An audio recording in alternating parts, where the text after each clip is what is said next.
Hello, podcast listeners. Thank you for tuning in today to the Inscape Quest podcast show. I am your host, Trudy Howley. Here I have the privilege of exploring the unique inner nature of individuals through interviews with fascinating guests. This podcast is about equine welfare. It contains references to recent public allegations about the abuse of dressage horses. The participants in this conversation have no personal knowledge as to the truth or falsity of any of these allegations, and nothing in this podcast is intended to comment on or should be interpreted as commenting on the truth or falsity of any allegation.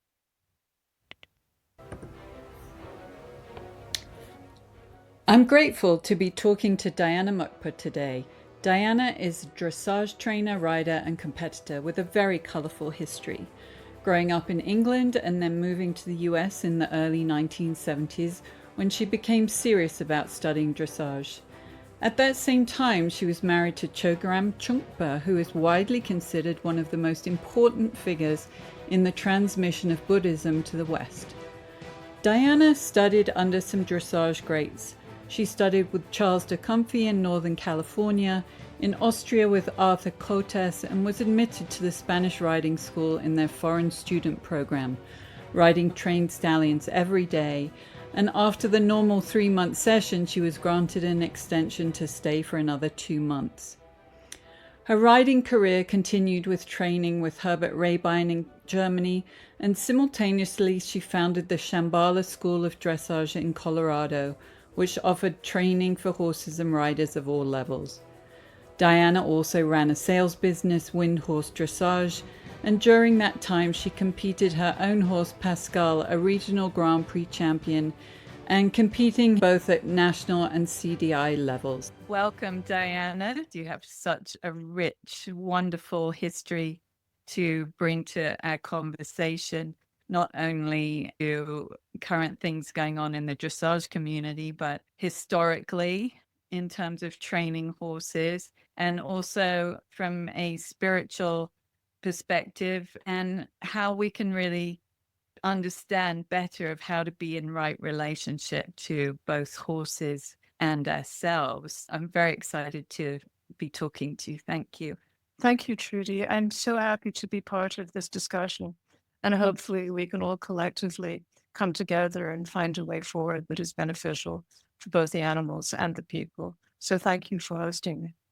I think it's important to name not only are you a lifelong horse person, and you're also the legacy holder and legal legacy holder of a very important Buddhist tradition that Trungpa Rinpoche brought to the West. You were married to Trungpa Rinpoche for 17 years. I'm in awe of this fearlessness, feistiness of the young you. And I'd love to dive into both of those aspects of your life. As we get started with that, Trungpa Rinpoche was widely considered one of the most important figures in the transmission of Buddhism to the West. He wrote the book Meditation in Action in 1969, which has been deemed a classic of 20th century spiritual literature.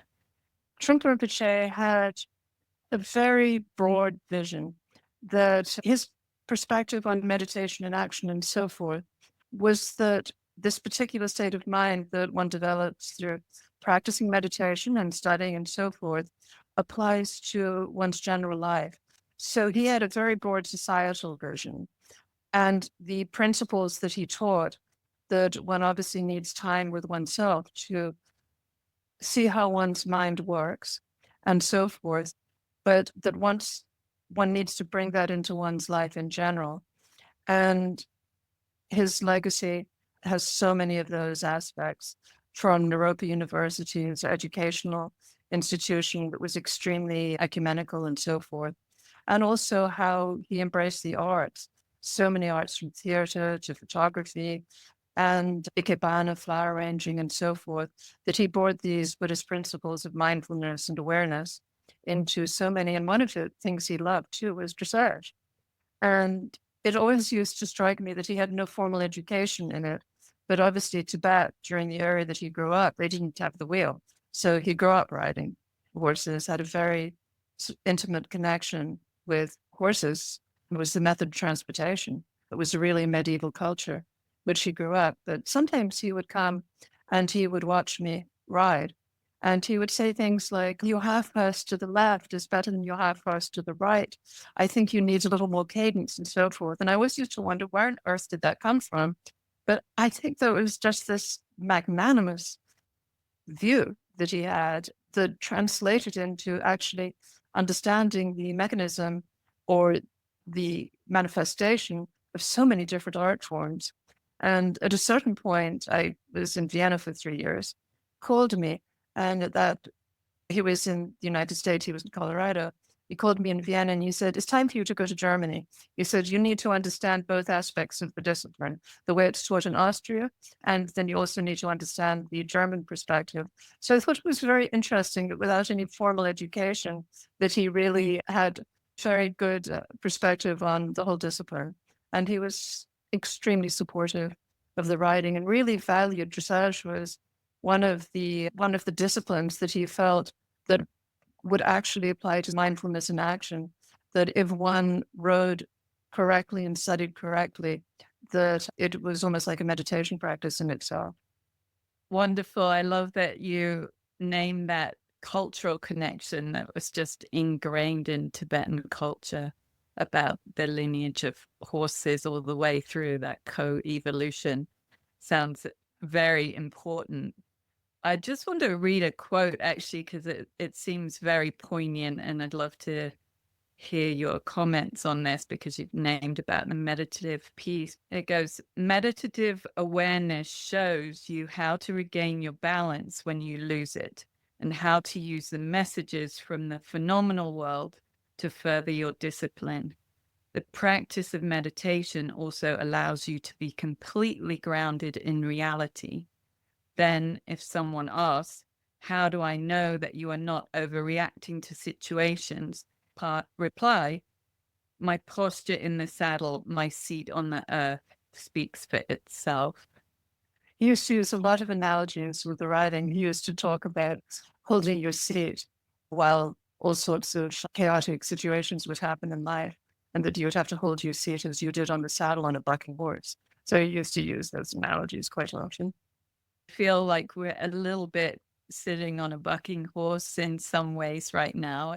I'm very interested to know, you've been a rider, a trainer, you've ridden all the way through Grand Prix, you've trained horses yourself all the way through Grand Prix, you've competed nationally, you've had all this historic training with very important legacy holders of dressage training, like Charles de Comfy, Herbert Rainbine. In terms of your learning experience, it's got to be incredibly rich, and there's got to be.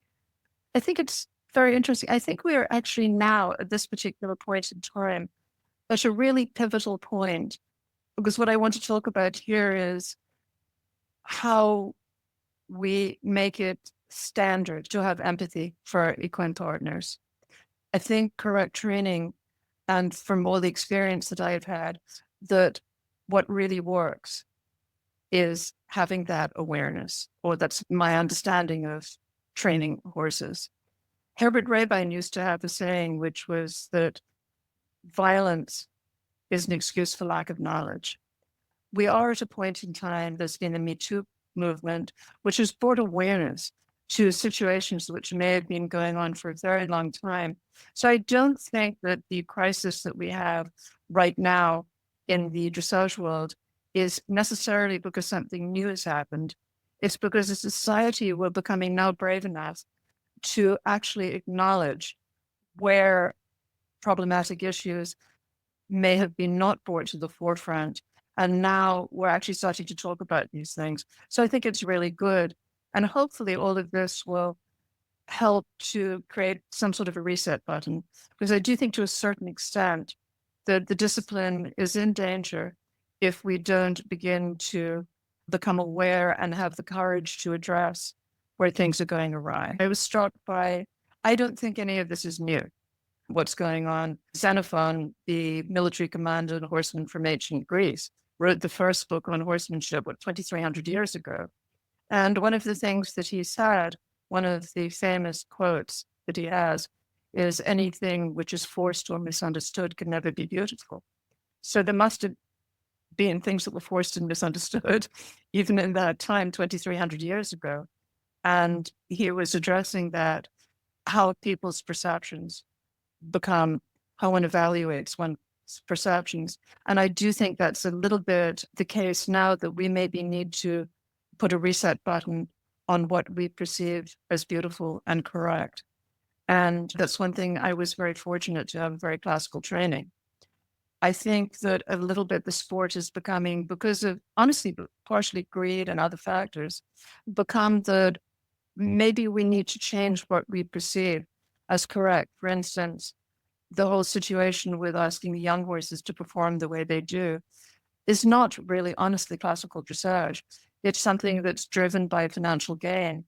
But those horses, I think we're putting stress on them in the way that we know it's similar to gymnastics, that some of those children really develop problems through too much training before the muscular and skeletal system was ready for that kind of pressure.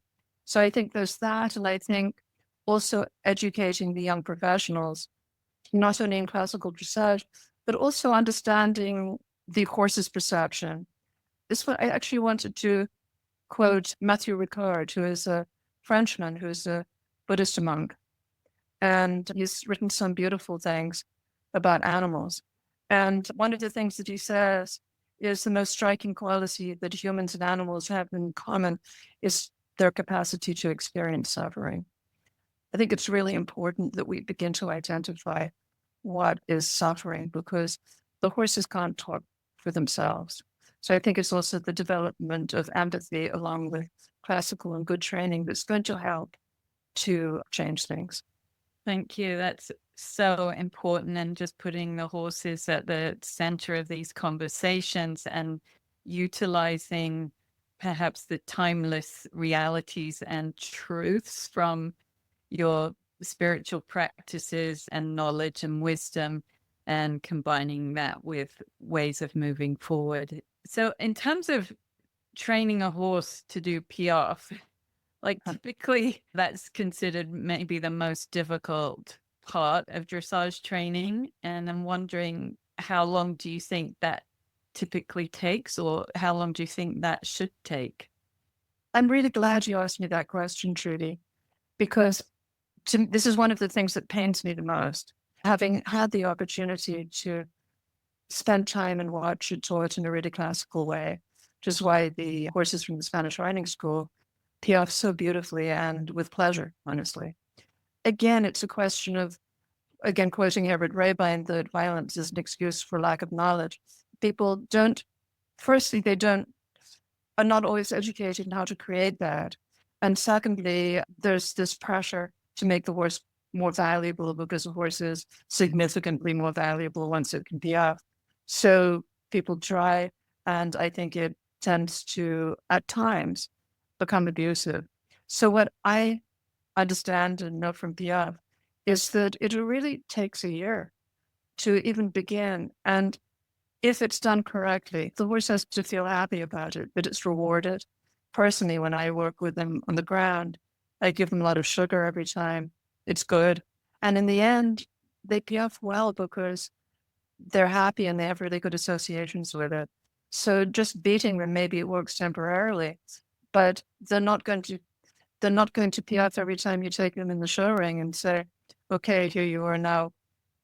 We're making a transition from dressage to piaffe, and you have to do your 13 steps or whatever with pleasure and understanding, and you have the correct muscle base and you have a good association. If it's taught incorrectly, it might work at home, it might work occasionally in the show ring. But if one wants consistency with that, I think it's important to really do it methodically, because it puts a great deal of pressure on the horse's physiology. And so just as with any gymnastic movement, I think it really takes a year to put the muscle base on, firstly being done in hand, teaching the horse to respond correctly to the aids from the whip, not the abuse from the whip, but the aids from the whip, and then transferring that, which is quite difficult to the horse because then you put a rider on top and you also ask them in the same way with help from the ground. And the horse has to gradually, you don't develop strength overnight. I think if it's given the time and the horse has the capacity physiologically to do it without undue stress and also mentally has positive associations, that is probably the best recipe for success. And in that, I'm also curious about the journey of training the rider, because you've had some amazing training. And also in your autobiography, Dragon Thunder, that was published in 2006, you do talk about working with your own students and how you try not to rob them of self-esteem. I'm wondering if you might want to elaborate on that piece with the listeners, just sharing some of your experience into a different, more compassionate way of working with students. I think there's a middle ground. Now, on the one hand, dressage for a long time was a military discipline. So there was no questioning, no communication, basically from the rider. One just did what one was told. I will say honestly, during my learning experiences while I was in Austria, the only communication one had from one's teacher was negative criticism. There was almost nothing positive. I remember asking one of my teachers once, saying, "You haven't said anything to me for a week." And he said to me, "Then you should be happy." And I don't want to negate the fact that I'm incredibly grateful for everything I learned there. But I also learned about some things not to do, because I remember beginning to really hate my teachers at a certain point, and then starting to feel competitive with them because I wanted to show them that I could actually do something better. And I think that's very negative in a way. I think it's really important to have a proper communication. And I will say a situation that happened a few years ago. European clinician came over and we had headsets. I gave the clinician headsets and I was writing and I said something to him and you couldn't hear me. And I said, "You can't hear me because I don't want to hear you. I said, I want to communicate with you about how I've trained this horse to be able to, because I don't want to hear from you at all." He said, "Shut up and ride." I don't think that's healthy. And maybe that is better, but people tend to say too much. But also, as a teacher, sometimes you just want that headset on because somebody may be quite tense at the beginning of the lesson and they may want to just tell you about the drive to the barn for a minute. Yes, that doesn't really necessarily have to do with what you're trying to teach them, but that sort of communication for a moment helps people relax a little bit and you open the door to good communication. So I think having open communication and being able to get feedback from your students, but again, not too much. They also have to be able to focus. So I think it's always finding a middle way. And it also sounds like it's on a unique individual basis as well. There's obviously systems of training in place that can also be improved on, but just respecting this intimate one-on-one relationship, or triad really, as the trainer, the rider, and the horse. I also want to touch in on the fact that has been controversy in the world of Buddhism, in the world of Shambhala and Naropa as well. Your book was published 18 years ago now. I'm wondering, in light of navigating public controversy, like what you might want to add if you were to write an afterword or an update of your book. It's very difficult in a way. I understand that Trungpa Rinpoche had an extremely unconventional lifestyle. I think it's very difficult to judge it if one wasn't there. I think the interesting thing is most of the people that were there felt very comfortable with the way things were. Looking at it from another perspective, I understand how people could be absolutely horrified by the stories that came. But being there, it was a very different situation. He created a very powerful environment around himself. The last few years of his life were very difficult for me personally. Things did become extremely unconventional at that time. To me, nothing negates the fact that I can only speak about my own relationship with him as a husband. And even though his lifestyle was extremely unconventional, he was an incredible, kind human being. I felt unconditionally loved by him always. I never heard him say a bad word about anybody. He loved his students. He was truly and deeply a really good and decent human being. I think a lot of the things that happened later with his son have shed a very unfortunate light on his life. And I do understand why people have the attitude they do, but I wish they had been there with him, because I do honestly believe that most of these people, had they been there with him, would have had a very different feeling. It was extremely unconventional, very groundless. He taught through unconventional methods. But I know hundreds of people who will say to you, we're all getting really old now, soon it won't be hundreds of people anymore, but who say that their lives were completely transformed by him. They're so grateful for the teachings and how he taught them to live their lives. And he is still 35 years after his death, really the center point of people's lives. They live their lives according to his teachings. And he empowered them to feel like he always empowered people to be who they were. And I think a lot of things get misinterpreted, like the forms he created and so forth. But most of the forms he created were just creative ways to give people more contact with him, and also to really explore their capacity to develop as human beings. It was very unconventional, hard to understand, but also extraordinarily powerful for those people who inhabited that time. Wondering how you maintained your seat through all that. Truly, I have to say, it wasn't that difficult.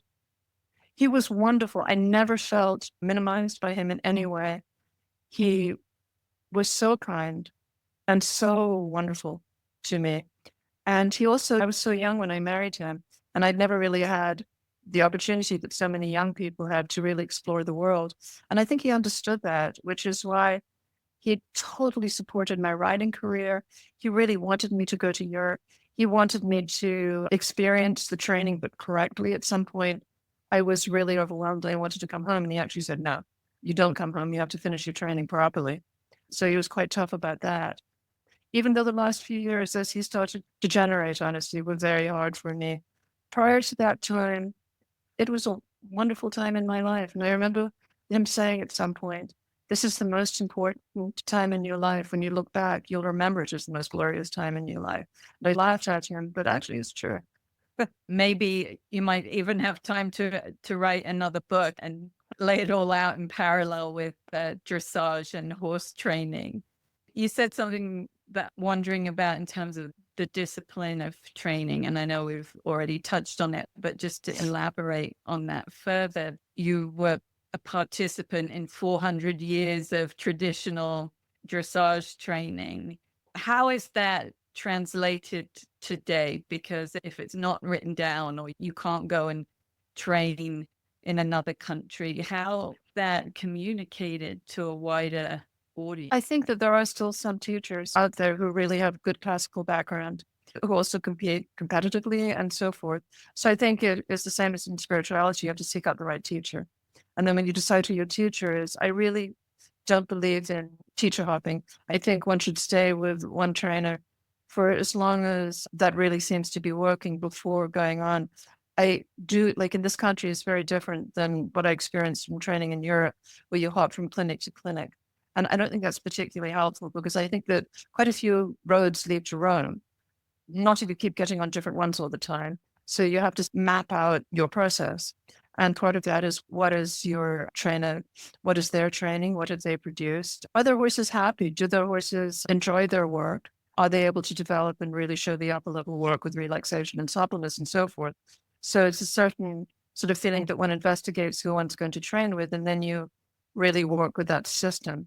I do think that there's a lot to be gained from the European style of training, from the perspective of really training the rider to have an independent seat, training the rider on a trained horse, and so forth. I do think there are some problems in this country. It's a very different segment of the population that tends to ride here. A lot of times people start riding seriously a little bit later in life, and maybe are more financially able to buy trained horses and so forth.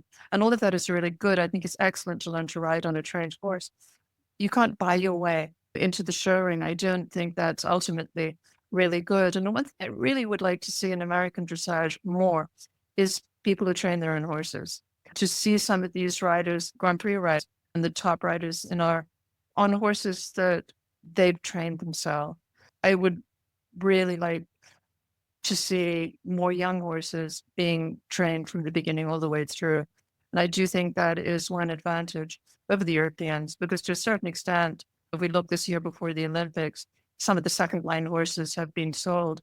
And I understand that sometimes that's necessary. A lot of horse swapping happens in Europe too. But it would be really nice to see some of these people who are competing for a spot on the team to have some horses that they've actually brought out themselves from young horses. And I think that until we start to do that and start to be able to do that in this country, that we will fall short.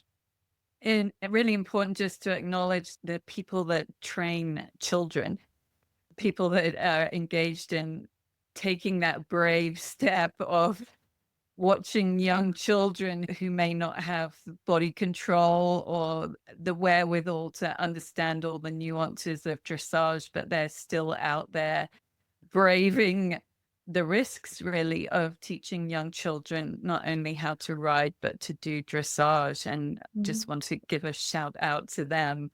You and I both started riding at a very early age. I know I was careening around the English countryside. Just going back to your earlier childhood as a rider, how did you start out riding and how do you think that became so fulfilling for you? Yeah, definitely. It's a wonderful thing to be able to help children come along. I think we have to remember why we all got involved in horses in the first place. It wasn't because of thinking we were going to win ribbons. It was touching them, the beauty of the horses, the smell of the barn, being able to sit on these horses and it all started with that passion. And I think if we can continue to hold that and the teachers can continue to reward that and encourage that in the children. Personally, I remember the first time I rode, I was 4 years old. I went for a riding lesson. I still remember the little white pony and how angry my mother was when she came to pick me up when we had gone back to the stable and I had to let him eat all the gold buttons off my jacket and taken my, we called it hard rider helmet at that point and filled it with water and let him drink from it. And I was completely disheveled and she was absolutely horrified when she came to get me. I kept regular riding lessons until then. And my mother actually didn't know very much about horses. Neither did my father, for that matter. He'd grown up riding a bit, but was not. When I went away to boarding school when I was 9, I said, I want my own pony because we were allowed to take our pony to school. So my mother took me to an Irish horse dealer's yard, and there must have been about 20 ponies in the field there. And he said, just pick one. So we picked this little devil out we found later. There was this little Welsh pony with 4 white stockings and a Blaze, and he was called Blaze. So we bought Blaze, and Blaze got sent to my school, which point he was put in the paddock and they couldn't catch him for months. And it turned out that Blaze was completely untrained. But eventually we really got along and I had him for years and he turned into quite a little bit devilish. But again, I also careened around the English countryside on Blaze. That's a truly wonderful story. And I'm wondering about being a young child and being at boarding school and the relationship, that companionship of Blaze, if that was important to you, being separated from your family. That was the highlight. The fact that we have had wonderful, like boarding school, I think sending young children away to boarding school is a very unfortunate part of the English tradition. That was the complete highlight of my life. And I was allowed to ride what I thought was enormous, but I think he was only 16 too. They had a grey hunter called Shadowfax, and we used to ride them out on the roads. And I used to love going, the stables were across from my classroom. So I used to love going to the stable and seeing the horses. So that was really the highlight of my time at boarding school. Looking back at your life, and you've mentioned a couple times these are the golden years and these were some highlights. What are you excited about going forward? Particularly now we are having these conversations around change and growth, hopefully, because we are living in polarized times generally. We're definitely living in polarized times, and I think one has to appreciate the middle ground. But I do think it's excellent that we are starting to have awareness of where the problems have been. And I wanted to quote Matthew again, Matthew Ricard, that another one of his sayings is that one could judge a culture by the treatment of its animals. I think there are a lot of positive things about our culture that we are becoming aware of it. People are now willing to speak out. I really want to be part of that conversation. That I think we have to find a middle ground with our sport, not where it gets silly, where you shouldn't be riding at all. But we shouldn't open the door to that kind of unreasonable situations by actually finding an awareness of what is abuse, what is not abuse. I think it's also, we need to lobby some of the organizations to have some sort of rule in place that is not only on the showgrounds where people have to be accountable for abuse. And also and I don't know the legal aspect of this. I wonder if these non-disclosure agreements actually cover abuse or not, and if people are aware and they're afraid, if they go and train with somebody who's being extremely abusive and they feel they're threatened because they've signed a non-disclosure, actually, if those non-disclosures cover abuse, and if they don't, then maybe we need to look and try to reevaluate some of that. I think going forward, there are a lot of really positive things that it's almost sometimes like things have to reach a critical point before that's acknowledged, and then we implement methods for change. And I think we are at that point. I think there are a lot of things in the dressage world also, which is not really worth getting into today so much, but how it's become so economically difficult for people that the prices are really out of control. The greed is a factor, but that's not the only factor in what's happening there, that it's so expensive for people to compete. Whereas in Europe, it's a different culture, it's more a horse culture, and one can compete for a lot less. And I don't know what all the answers are, but I think it's become such an elitist sport here. And it's a pity because then a lot of people that are incredibly talented end up becoming excluded. So I don't really know, but I think there's so much potential for change because I think we are actually acknowledging things that need to be changed because it has reached this point. And I think we have a lot of really intelligent, brave people who need support in implementing those things. Thank you so much for summarizing that. I think that's a really important, and just sitting with that idea of the bigger picture. My concern and this collective fear, I guess we can show up in new ways. Exactly. And I think we all share a collective appreciation for this amazing sport, this wonderful discipline, the love for our horses. So I think collectively, we're going to forge a path forward. Thank you so much, Diana. I think it's been a wonderful conversation today, and I'm excited to share this with our listeners. Thank you so much, Judy. Please share this show with a friend and hit the subscribe or follow button, and we can grow meaningful conversations together, one episode at a time.